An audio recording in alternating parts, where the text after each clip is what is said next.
What up, though? Hey, I'm not gonna be on here long. I understand for quality NFL football talk and delving into the major headlines for any sport. You know, there needs to be. Well, you're gonna get the detailed discussions and the 20 and 30 minute blocks on TV for a while because they need stuff to talk about.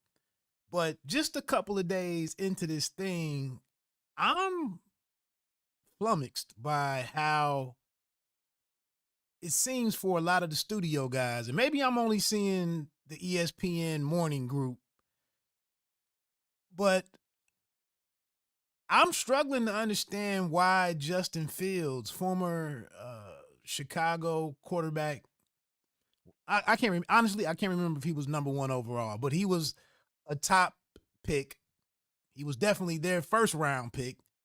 But just going into last year, I know they finished 7-10 on the season, and it was a tumultuous year. And many don't believe in Eberflus, and then there was Nagy ahead of him, and I get all of that. But this brother's record going into last year was something like 5-20 or 5-25 or something. And he showed some signs last year. He's made some great throws. He's made some plays with his legs. And he's been resilient while not being really protected the best. And he hasn't had the greatest assortment of weapons and all of that type of stuff. But on the other hand, Russ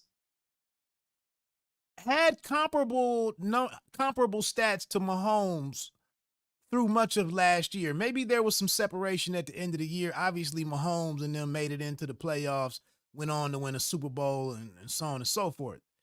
But there, throughout the year, I kept seeing side by side comparisons of what Russ's stats were and what Mahomes' stats were. And I know the Broncos didn't light it up points per game wise and yards per game as an offensive unit and all of that.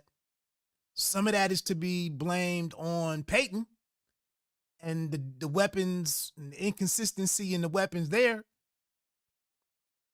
But it just seems like it's popular right now to move on from Russell Wilson and that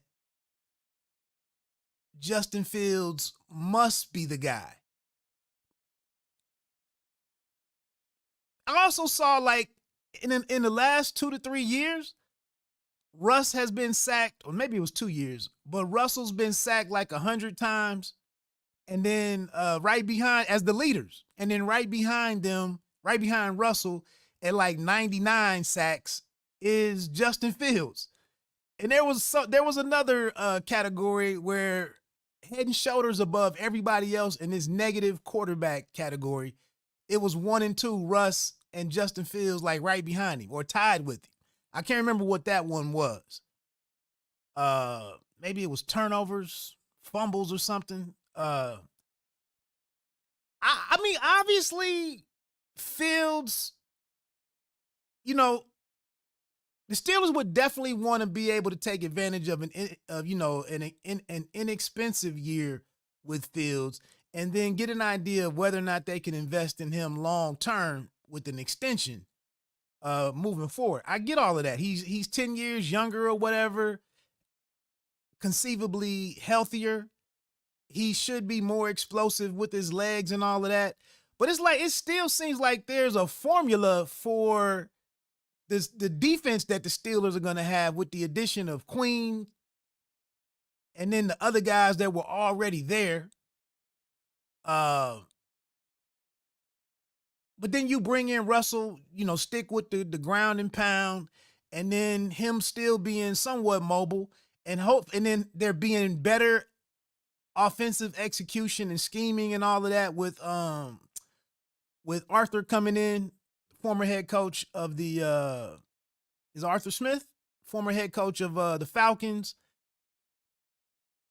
And then there's a better rapport between Russ, who's been a deep ball thrower, and Pickens. Deontay Johnson, he's no longer there. Fry, the tight end, Frymuth or whatever his name is. But like, it still seems like there's a formula to win with Russ. I know you gotta beat Burrow, who's a top 5, top 3. He's regarded as a top 3 quarterback, Super Bowl appearance, and done some, defeated Mahomes a handful of times or whatever. Then you have Lamar Jackson, whatever you want to believe in him as a elite quarterback, cornerstone, all of that, franchise quarterback, whatever. And then their defense, the X factor is kind of what is Deshaun? What is year 3 for Deshaun up in Cleveland? What is that going to be? But it just, like I said, it just seems like overnight, it was like a decision was made, at least by the guys at ESPN. Like, we're tired of Russ. It's time to move on to Fields, who hasn't lit up the world with his opportunity, but give the franchise to him and they can like be a contender next year. It's like, and it's kind of indicative of where we are with sports talk in general. Maybe it's a little more complicated to see things working out for Russ. Maybe they're just bored with Russ's story, his storyline, his trajectory, and all of that. It's no more interest in that amongst the quote unquote analysts, the NFL analysts. So just move on with, like, it's easier to pile it on him now and forget about his success in Seattle. Forget about his professionalism is fake. He's a cornball. He's a lame. His wife she got a baby with. It's like, cool. It's open season on Russ now. There's more examples of me to turn to, but I really don't feel like thinking about it. But Kurt Warner flamed out in New York and was pushed aside for Eli Manning, but he still went on to lead the hapless Arizona Cardinals to a Super Bowl. Once the situation was made right around him, once the supporting cast was well constructed around him. And I know he's a different type of quarterback, different skill set, whatever. I get all of that. But Arizona as an organization, as a franchise, figured out how to get it done around him with a guy who had 2 Super Bowl trips, appearances. Didn't Rich Gannon, didn't he have Randall Cunningham had a phenomenal year. We still talk about the 98 Vikings offense, where he was over in Philadelphia. I think Brad Johnson on a second go around, gets a championship in Tampa. Flacco just came off the couch last year and led the Browns to a playoff, to at least making the playoffs. Joe Montana might not fit into that category with his second run in KC, but they did make it to the AFC Championship game, I believe. They made it to the offs. It's not unprecedented. Like, we have previous examples of a guy. I mean, people gave up on Drew Brees. Why is it now that, like, it's got to be expediency? I mean, do they show up in the morning for these shows, for the pre-shows or the pre-production or the pre-studio, whatever that they call it? I think they just call it pre. But you go in there and see what the rundown is for the day. Everybody has their coffee and bagels and donuts or what have you. And like the consensus, they just, those guys wiping their eyes and yawning and shit from getting in there all early and frustrated about talking about truly meaningless shit. Like, they don't even have to get these decisions right. They just have to have an entertaining argument about the decision. But my man Ryan Poles in Chicago, he has to get this number one pick right. They can't even be under 500 this year with a rookie quarterback, expectedly. Adam Peters in Washington, like you can sit here and ride for Drake May. You can ride for Jaden Daniels. You can have an entertaining argument, and you can show film and certain specific plays, and you can ignore the shortcomings and the downside and the floor for the guy. But Adam Peters has to get this pick right. His first time as a general manager, his future as a general manager comes down to this pick. It could be one and done for him. And we don't get some of the receipts and the outcomes until 3 and 4 years later for some of these decisions.